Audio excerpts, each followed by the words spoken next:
there was some data last month. 300,000 factory jobs moved from China back to Mexico last month. Now, obviously, Mexico can't support us in our trade war with China. How many people have more than 100 acres? 3, 5, 10, 20? Okay, 50? 30? So if you watch closely, you know who the rich farmers are in this room. What is the number here? 3.05. It's 3.05 mu. What the hell is that, right? 6.6 mu is 1 US acre.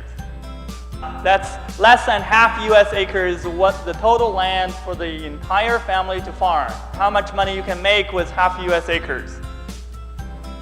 China allows imports of US soybean and corn as well, mainly for feed.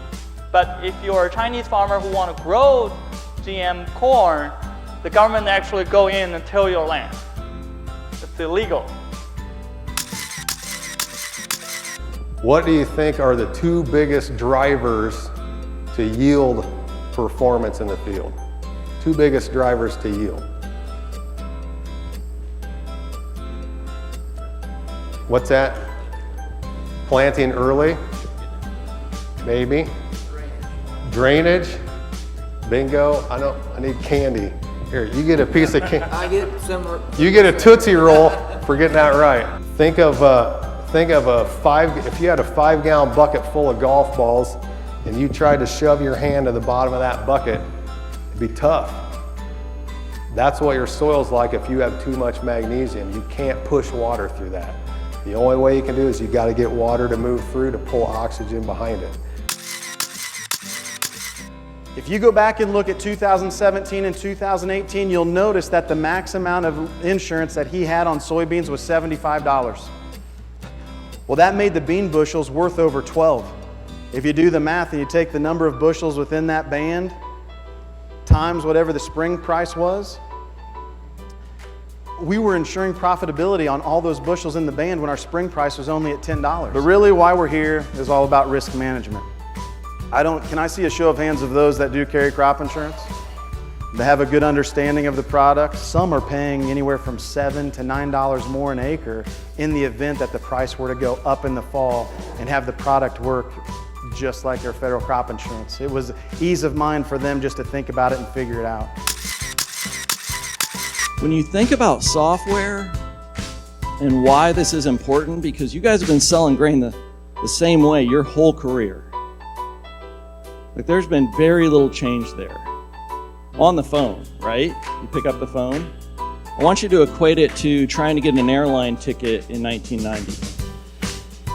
You had to call TWA, remember them, and Southwest, and American, and Delta separately to see what it would take to fly into Indy.